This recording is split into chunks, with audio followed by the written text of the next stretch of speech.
sy atsika fa ny fahasoavan'Andriamanitra miaraka amintsika. Isika fa ny fahasoavan'Andriamanitra miaraka amintsika no izoatsika sandrivaky sy asantsika miaraka aminy. Ny fianakaviana no taniketsa ipoiran'ny vocation. Déploie ton cœur et viens nous sauver. Délivre-nous de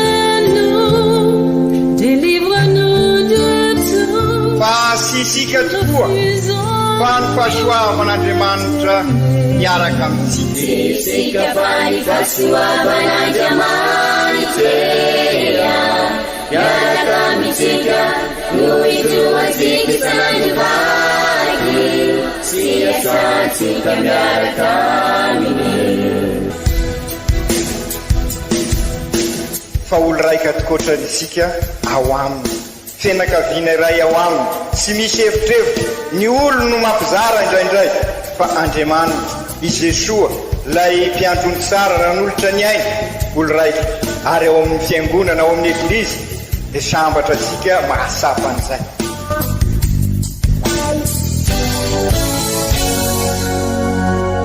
Olo araiky atsika atambatry ny fanahy masina kamiray, olo araiky ao amin'ny Kristy.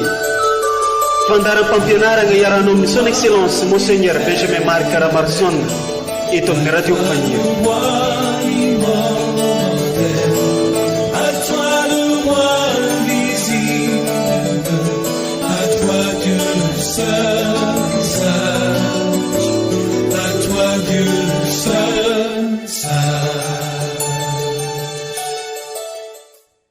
Ny tompo no heriny vahoakany, mpiaro sy mpamonjy ny noosorany. Tompo ô, vonjeo ny vahoakanao, tsofrano falovanao, ary ento antrotroana mandrakizay. Salamo fa 7. Ankafaliagna ankaravogna no anolorana fiarabagna amintsika rehetra, izay magnaraka tsy tapaka ity onjapeo-ny radio Fagniry mamitsika ity, izay onjapeo mampitambatratsika ho iray, sady onjapeo mitady mandrakariva ny anitatra ny fanjakan'Andriamanitra eto amin'ity diosèzy mamitsika ity.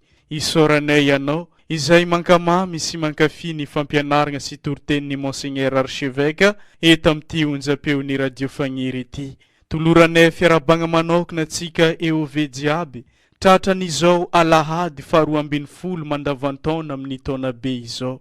Koa amin'izao alahady 12 amin'ny taona be izao, dia toloran'ny eglizy loahevitra isika ny hoe Andriamanitra no vonjintsika sy arontsika. Ndeo renesitsika ireo vaky teny masina tolotry ny eglizy amintsika izay arana fampianarana sy toriteny avy amin'ny Monseigneur Archevêque ray aman-drenitsika.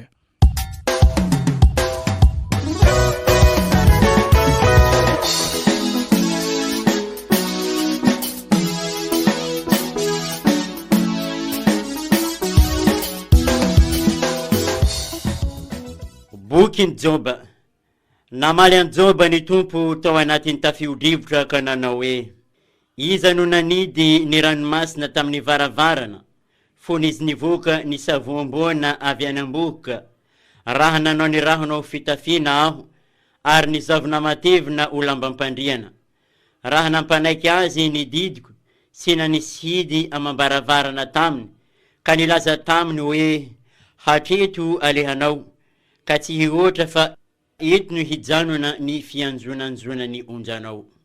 Izany ary ny tenin'ny tompo, isaorana ny Andriamanitra.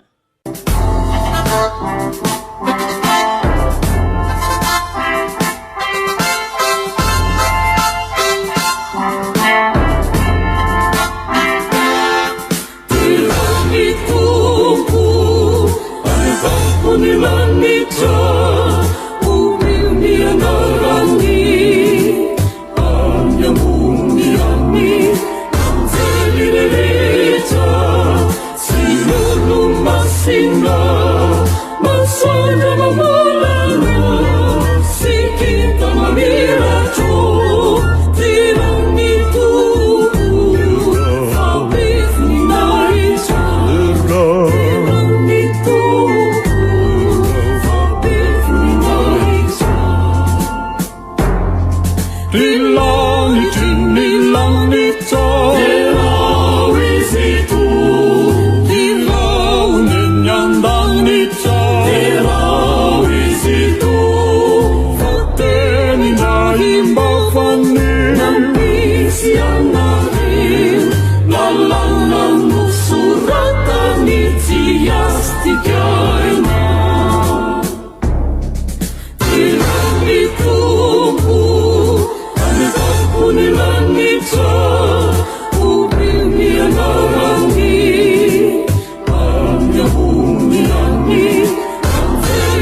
Sina, masara mamulana, sikita mamirato, dinongitu, abrifunaricha, dinongitu, abrifunaricha. Vaky teny masiny faharoe taratasy faharoe ny masinday Paoly apôstôly ho an'ny kristianina tany Korinto. Ry kristianina havagna, tere ny fitiavan'ny Kristy antsika izahay, satria fantatray marina fa maty ho an'ny olona rehetra ny olona iray, ka dia maty koa izy rehetra. Ary maty ho an'ny olona rehetra izy, mba tsy ho velona ho an'ny tenany intsony izay velona, fa ho an'izay maty sy mitsangana ho azy ireo. Koa dia tsy mahalala olona araka ny nofo intsony izahay, ary na dia nahalala ny Kristy araka ny nofo aza izahay, dia tsy araka izany intsony no alalanay aza ankehitriny. Noho izany, na iza ao amin'ny Kristy, dia zavaboary vaovao izy, ka lasa ny zavatra taloha, fa indro tonga vaovao ny zavatra rehetra. Izany ary ny tenin'ny Tompo, isaorana ny e Andriamanitra.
Momba tsika menakavany ny Tompo ho tanteraka tokoane zany evanjely masiny ny soratany Masinda Marka voniny ahitra ny ho anao ry Tompo. Tamin'izany andro zany dia fagnoharagna maro no nitorian'i Jesosy teny tamin'ny vahoaka. Izy koa fa tonga ny hariva dia hoy Jesosy tamin'ny mpianany, alohantsika andeha hiampita agny andafin-drano. Dia nialan'izy ireo teo ny olo izay nagnaraka azy, ka nentiny tamin'ny sambo kely i Jesosy, ary ny sambo kely maromaro hafa koa niaraka taminy. Ary nisy tafidrivotra mahery mafy, rivotra ny fofofofo, nampisavoagna ny onjan-drano hatrany agnatin'ny sambo kely, ka efa nihafeno rano aza izy. Fa i Jesosy kosa natory nandry teo ambodin'ny sambo izay niondragnany tambony ondagna, ka nifoazin'ny mpianatra izy, nataony hoe, mpampianatro, ry mpampianatro, tsy mampagnino anao va raha maty zahay? Dia nifao Jesosy, niteny nivolagna tamin'ny rivotro ary nilaza tamin'ny ranomasiny nagnano hoe, mangina mitonia. Dia nitsahatra nangina ny rivotro, ary nitony dia tony ny andro. Ary Jesosy tamin'ny mpianany, nahoana no saron-taotro anareo mavozo? Nahoana no be taotro? Tsy mbola manampinoana ihany va ianareo? Ary natahotra dia natahotra indray ny mpianatra, ka nifampilaza hoe, iza azovy mahity? Fa ny rivotro aby ndraiky ny ranomasiny magneky azy. Izany ary ny tenin'ny Tompo, derany ho anao ry Kristy.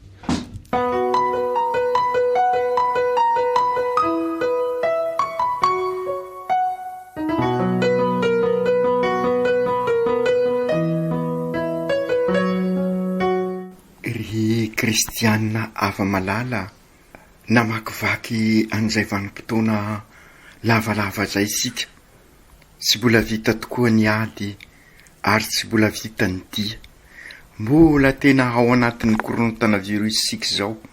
Tsy mbola tafita ny ala isika ka tsy afaka misika orony fiteny. Io evanjely io zay voandrenesika teo io no novakin'ny Papa François tamin'ny taondasa teo amin'ny kianjany Masindahy-Pierre tamin'ny 17 ny volana Mars. Raha ny anso ny kristianina eran-tany izy, ny anso n'olona tsara sitrapo rehetrarehetra ivavaka. Noariny amin'izay nitranga tamin'ireo apôstôly ny zavatra iainantsika izao. Sy ny salasala izy fa ny tranoben'Andriamanitra io sambo voafofofony rivo mahery ka mila ho rendrika io. Ny anso vonjy tamin'i Jesoa ny mpianatra satria nahitan'i Jesoa tao matory. Very fanahy mbola velona koa sika amin'izao. Efa ho 2 taona mahery zany sika no voafofofony rivotra tao anatin'ny tranoben'Andriamanitra ary tsy afenina fa maro no mitady anomesinan'Andriamanitra misy aza ankehitriny ary misy aza mitodika amintsika hoe mba misy ve zao Andriamanitra ivavahanareo zao. Misy ihany koa ny milaza fa ozona avy amin'Andriamanitra zao rivotra mifofofofo ary tsy afenina fa mandrendrika misy ity korontana virus ity. Ka ndeha ry kristianina hava malala odignitsika ny tenin'Andriamanitra ahafahantsika ahafantatra marina tokoa ny sitrak'Andriamanitra amin'izany ary amin'izany isika dia ahafantatra ihany koa ny sitrak'Andriamanitra ary ahafahantsika mahafantatra nyzay lalakomba-sika. Ka torolalana amin'izao dinidinika sy famakafakana ary toroteny ataosika zao ary ny vavaka lehibe nataon'ny Papa tamin'ny 17 Marsa tamin'ny taondasa 17 Marsa 2024. Sara ny manamarika araky ny efa averimberisika fa rehefa mandavataona tahaka izao dia mitoy ny vakiteny ary amin'izao taona be izao dia ny evanjely Masindahy Marika novakisika. Tantaran'ny Masindahy Marika ao amin'ny evanjely ireo asa fitoriana sy fampianarana maro samihafa nataon'i Jesoa ary indraindray dia tena ataony Masindahy Marika antsipriany mba ho sapasika tokoa ny zany hoe eo anivosika i Jesoa. Sarovy ary ny fampianarana tamin'ny alahady lasa teo alahady 20 mandavataona ilay fampianarana fanoharana mikasika ny voasinapy na de kely oatra ny voasinapy aza ny finoansika. Zay no namaranasika ny fampianarana tamin'ny alahady lasa teo. De rehefa mivahatra sara izy de mitombo ka ny voromanidina avy no mialika eo amin'ny eo aminy ary ny sopesika tamin'izany fa isika io voasinapy io ary isika ihany koa ny mivelona ny finoansika ka izay tokoa no miseho raha velona ny finoansika raha eo ve eglizy olona velona isika ka tonga mialika amintsika tokoa ny olona maro. Izay zany ny tena dikany hoe eglizy olona velona missionnaire vita batemy ka iraina zary tabernakla velona ka tonga mialika amintsika tokoa ny manodidina.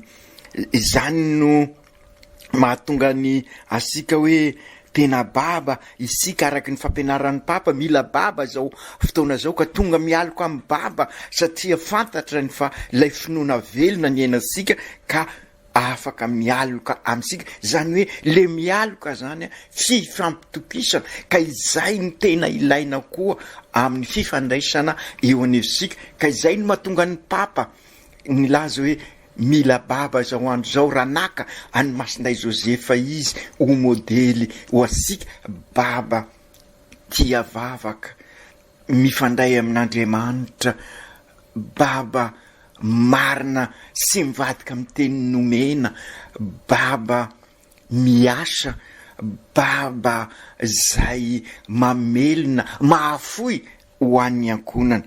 Raha tao teny hafa zany, raha manao ny asan'Andriamanitra isika dia Andriamanitra no anao ny asa sika, ary dia hita tanteraka zany tao amin'ny masinday Josefy. Toizasika ary ny fandalinana ny tenin'Andriamanitra androany, nefa oka ao anatin'ny saisika fa na de kely oatra ny voasinam-piazan'ny finosika dia mahavita zava-dehibe isika, ary izay no manao hoe raha manao ny asan'Andriamanitra dia Andriamanitra anao ny asa sika. No ny ariva dia nanasa ny mpianany Jesosy ny evanjely mbo eny andafy-toerana nitorian'ny vaovao mahafaly. Nanaraka izany fangatana zany ireo apôstôly, ka nilozan'izy ireo ny olona dia nitondra ny Jesosy tamin'ny sambokely izy ireo, ary nisy tafio-drivotra mahery nampisavona ny ozan-drano hatrany anaty sambokely, ka niafeno rano fa i Jesosy natory teo ambody ny sambokely tambonin'ny ondana. Io ny zava-nitranga tamin'ny alina ny ampitany Jesosy sy ny mpianany io, dia entina milaza ihany koa raha ny fiainansika amin'izao ny jerena, i fiainansika mivahiny eto tany, zay hitasika fa matroka mialina ny andro ary misamboaravoara ny fiainansika noho ity korontana virus ity. Nde hoe nosika ny papa ary milaza izany rehetra zany, lazain'ny papa fa nomarin'ny marika fa alina ny andro. Sika sendrasendra izany, ary efa nolazaisika teo aloha fa ny evangelista Marka dia miezaka mitantara ny Antsipriny anambarany fa sy lavitra sika Andriamanitra, ary Andriamanitra eo anivosika no miara-dalana amintsika. Tena maizina tanteraka zao ny fiainansika, hoy ny papa. Ary dia izay tokoa, maro miraviravin-tanana tahaka ireo apôstôly, satria manonja sy araky ny aina ny fofony rivotra zay mifoka mafy misy ty fiainana ty, ka mila rendrika misy ny sampi-piainansika. Very zahay hoy ny apôstôly, impiry moa sika ny maheno ny olona miteny hoe very fanahy mbola velona isika. Tahaka ireo apôstôly dia sy azo sika tanteraka ny fiesikan'i Jesosy. Ary zay le lazaisika teo aloha, maro ny manontany tena hoe aiza zao Andriamanitra nareo zao, raha Andriamanitra fitiavana ve dia avelo olona marobe ho faty tahaka izao? Ohatra sy mijery ny manjoasika, lavitra zao Andriamanitra zao, matory ny Andriamanitra sika. Ary dia niteny reo apôstôly nanao hoe ry mpampianatro sy mampaninina anao ve raha maty zahay? Bola mafy koa nefa ny valitenin'ny Jesosy. Nahoana ny sarotahotra nareo sy bola manam-pinoana ihany va ianareo? Voalazan'ny Marka fa voamainka natahotra ny mpianatra naheno an'izany, nahavozo ireo apôstôly.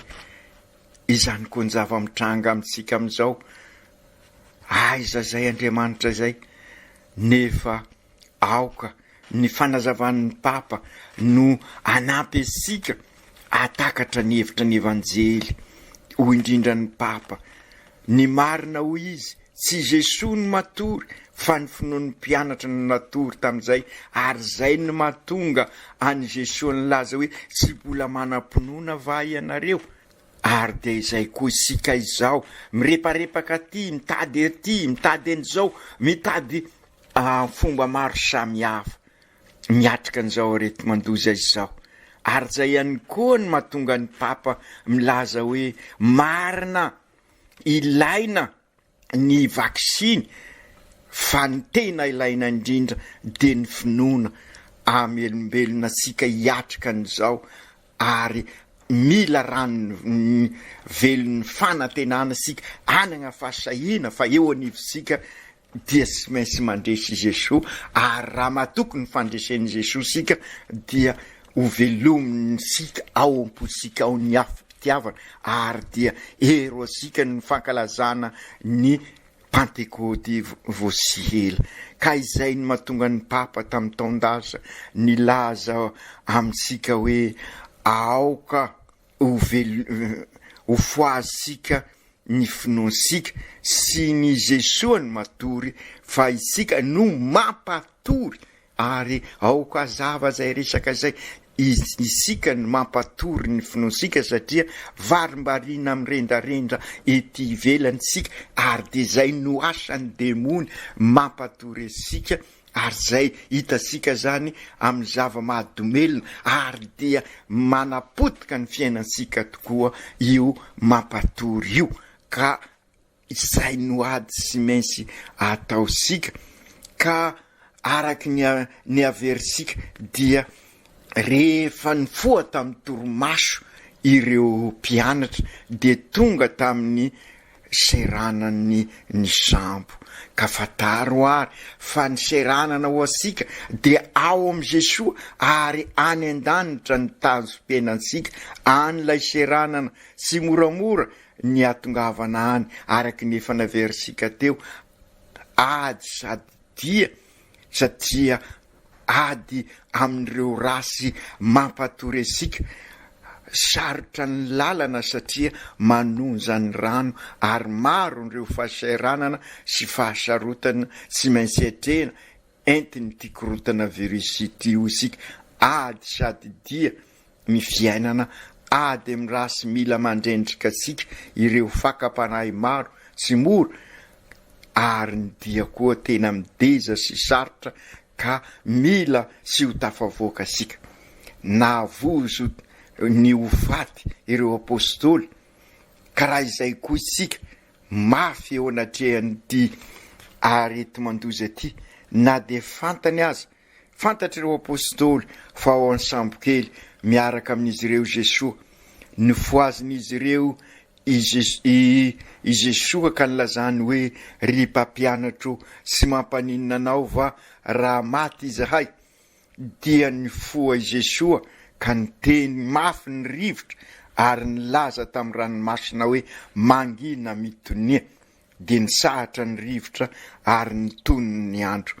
Matetika ny ranomasina de mampidoza amin'ny fotoana sy ampoizina de mitrotra. Mbola tsarosika ny tantarany tsunami ary de tena tsunami mila mandrendrika tokoa ity korontana virus ty. Ka eo indrindrary araky nilazaisika teo aoka oraisika ny fampianarana natolotra ny papa ao asika ny lesona natolotra ny papa sy Jesoa ny matoro isika teo fa ny finoany apôstôly ny voahozongozona ka sy fantatra izy ireo zay atao niverina tamin'i Jesoa izy ireo. Io ny fesika lehibe fampianarana ho asika. Sy Jesoa no lavitra na Andriamanitra ny sy maheno na Andriamanitra ny matory ka sy mahita izao manzo asika izao fa isika no ampatorisika ny finoasika ka mila horipaka isika. Nisangako velona tokoa i Jesoa nandresy ny rasy nalevo ny tao am-pasana ny rasy ary anisan'izany ty korotana virus ty sy matory ary Jesoa fa isika arak'izay fampianaran'ny papa zay no mampatory ny finoasika. Mora voasariky zao tontolo zao isika karevo ao anatin'ny samboaravoarany rendrarendra ny fanatolona mila foazina ny finoasika.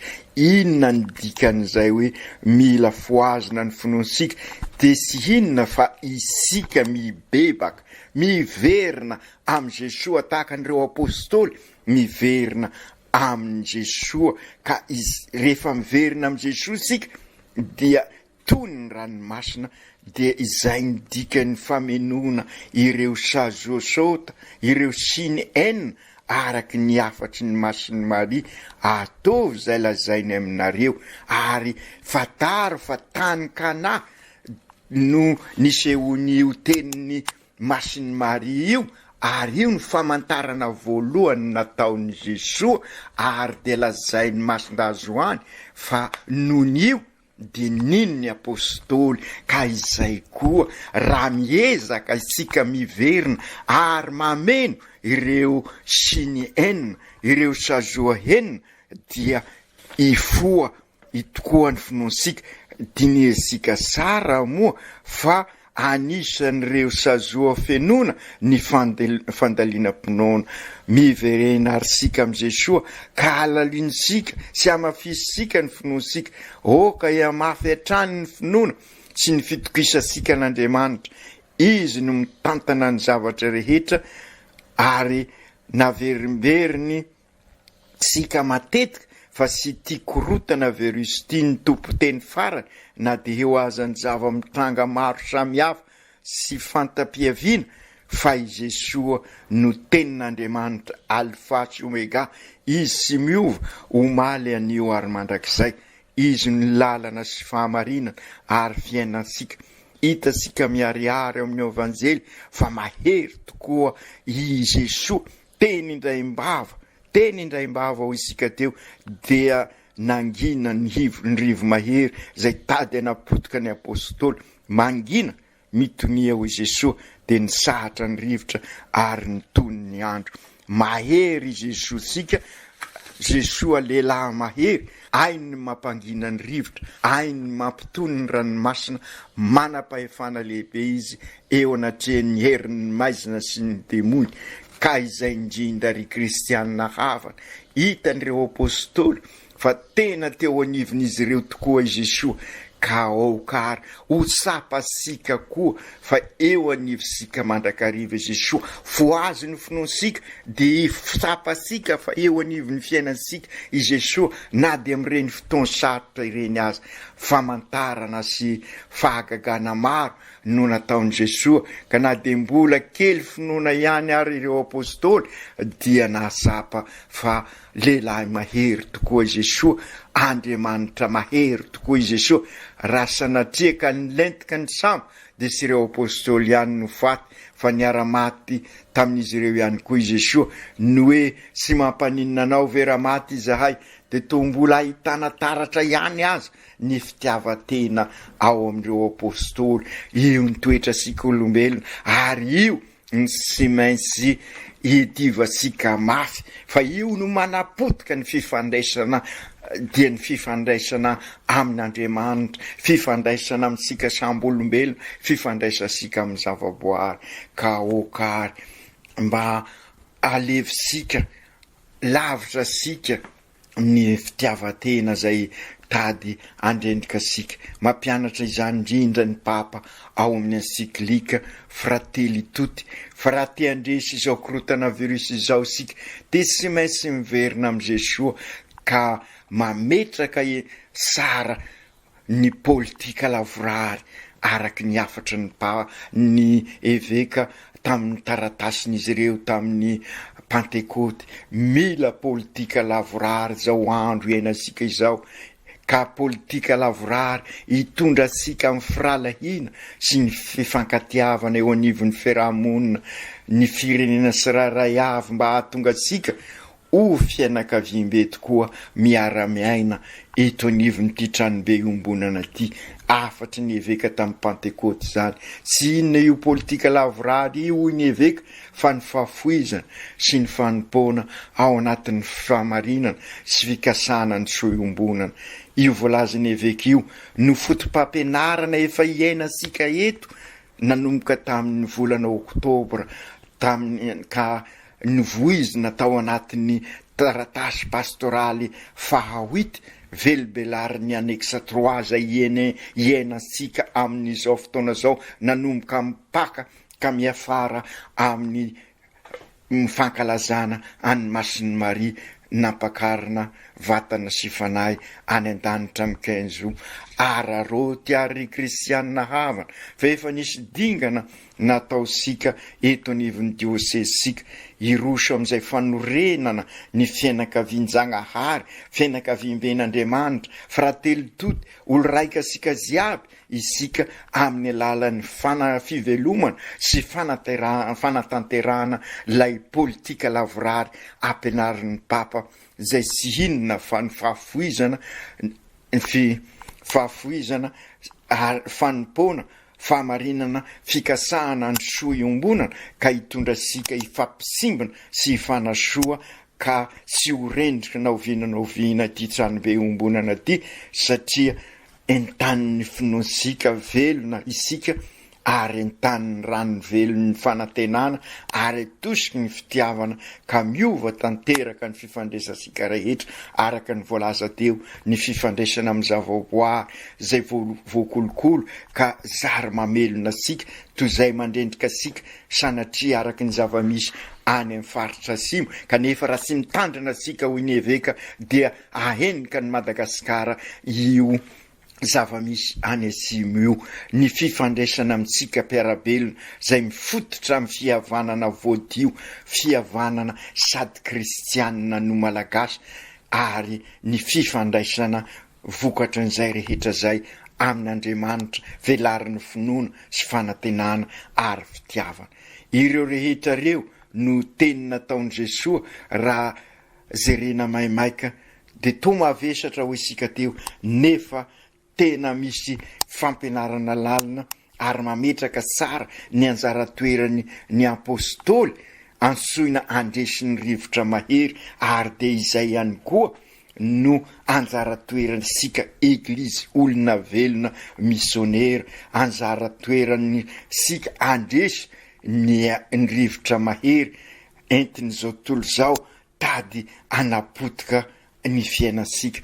Nahoana hoy Jesosy no sary tahotra ianareo sy mbola manam-pinoana vahay anareo averin'i Jesosy amintsika ireo teny reo isaky ny sy ampy fitokisana azy sika sy matahotra azy efa nahazo ny fanomezan'ny finoana sika ka sy tokony ahavozo intsony sy tokony ahatahotra intsony miaraka amintsika mandrakariva Jesosy eo anivosika izy sy matory izy sanatria izy ny kapiteny mitarika ny samym-piainasika aza mavozo aritsika fa raha matoky amintsika de ho toditro mansara amin'ny anseranana zay toerana ivatanasika sy ty korontana verisy ho isika no anana teny farany fa Kristy ny anarana hoe kristianina ka verimberisika matetika de avy amin'ny Kristy ka noho izany efa nandresy amin'ny rasy Kristy ka isika koa andresy amin'ny ady ary toditro mansara amin'ny serana mpiainasika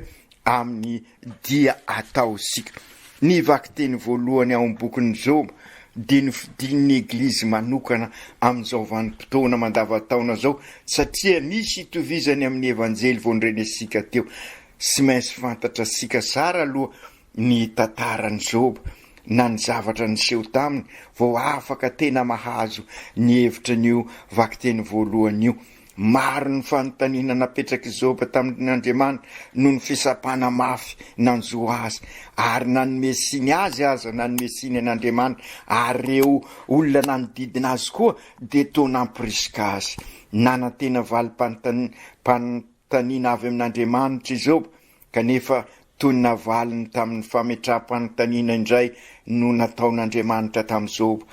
Iza moa izato manamaizina ny fandaharan'Andriamanitra amin'ny teny sy misy fahalalana iza no nanidy ny ranomasina tamin'ny varavarana fony izy nivoaka ny samboany avy any amboaka raha nanao ny raona ho fitafiana aho ary nizavona matevina ho lamba-pandrina raha nampanaza ny azy ny didiko sy nanisy idy ambaravarana taminy ka nilaza taminy hoe atreto aleanao ka sy oatra fa eto no izanona ny fianjanjana ny onjanao takana izao ba naheno zany teny izany ary nasapa fa lehibe tokoa Andriamanitra ka noho izany natoky an'Andriamanitra sy azo niozongozonina Joba ka niova ny zava-drehetra ary dia fantatra ny fa Andriamanitra tokoa no nahary an'izao rehetra izao ka izay ihany koa raha atao amin'ny fiteny hafa ary ny fihetsiky Jakoba dia azo raisina hoe sy hoe nanaiky fosiny fa nasapa tokoa ny fitoerana ao amin'Andriamanitra no lalam-pamonjena fitoerana ny ao amin'Andriamanitra ny fiainana. Ka raha izay koa raha fidinina ny fotom-pampianarana ao amin'ny vakiteny faharoa sy ny salasala epory nanambara ny mazava-dehibe ny fitiavan'i Kristy zay nambabo sy nanesika ny fiainany manontolo ary nanery azy hitondra sy hizara zany amin'ny hafa efa ny teny izy hoe ny fitiavan'i Kristy no manery anay. I Kristy maty sy nitsangako velona no toriany masindahy-Paoly tamin'ny toerana rehetra ny alehany. Tiany ampitaina ny hoe raha miara-maty amin'i Kristy isika dia hiara-belona aminy koa. Ny fiainansika tokoa dia miafina ao amin'ny fiainana sy ny misterin'i Kristy. Dia ny ankehitriny dia tsara ho hitantaratra izany fiainana ao amin'ny Kristy, ary izay natao hoe EOV, olom-baovao ao amin'ny Kristy tokoa isika. Olona navozy ny fanahy masina ary vao nankalazay isika teo, ka maha olom-baovao asika dia sy velona ho an'ny tenasika isony isika fa velona ny Kristy, hoy masindahy-Paoly. Ny fiainan'ny kristianina noho izany dia sy maintsy lasa fiainana, fahafoizana, fahamarinana, fitiavana sy fanompona, fa sy hoe sanatria fiainana mikombona, fiainana anjakan'ny lainga sy ny fitapitaka ary ny risoriso sy ny fitiava-tena. Ry Jesosy, tahaka ireo apôstôly izahay no manontany hoe zovy tokoa moa ianao, ka ny rivotra sy ny ranomasina jiaby no manaiky ianao. Miaraka amin'izy ireo izahay miatrika izao korontana virus izao, ka manambara fa lehilahy mahery tokoa ianao, satria ianao no mampangina ny rivotra mahery sy nampitony ny ranomasina. Lehilahy mahery tokoa ianao Jesosy, lehilahy mpanjaka anay, asandratray, mieky ianao zahay, mieky ny herinao, ampio iroso amin'ny lalindalina koa ary zaray. Velomy ao aminay ny tena fihavanana, ilay fihavanana nampianarinao, ka fihavanana sady kristianina no malagasy no fihavanana hiainanay isanandro sanandro, fihavanana mampiombona anay ho fianakavian'Andriamanitra, ho frately tuty. Volany fomasin'i Jesosy izao volana ziona izao, ka ampireheto ao am-ponay tsiraikiraiky ny afim-pitiavanao, ahatonga anay hoe ove missionnaire tabernakla velona. Masin'i Maria, masinday Josefa, ampianaro zay toetra mandrakariva amin'i Jesosy, na dia mafy aza ny rivotra ny fiainana. Aoko tanteraka izany amin'ny anaran'ny Ray sy ny Zanaka sy ny Fanahy Masina. Amen.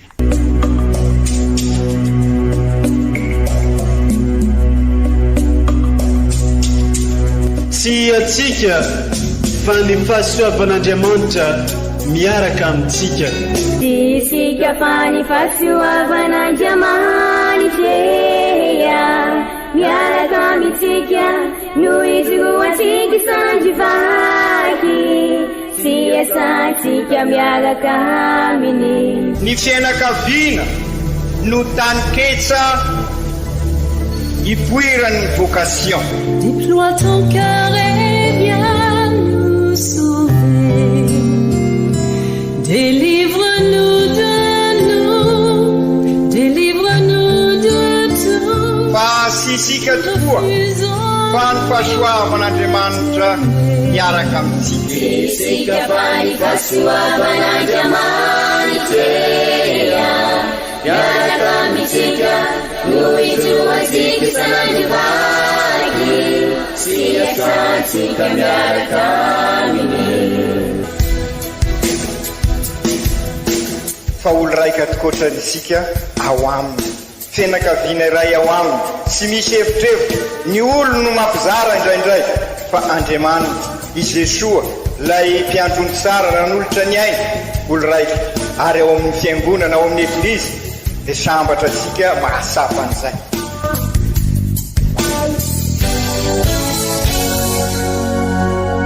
Olo araiky atsika atambatry ny fanahy masina kamiray, olo araiky ao amin'ny Kristy. Fandaram-pampianarana iaranao amin'ny son excellence Monseigneur Benjamin Marc Caramarson eto amin'ny radio Faniry.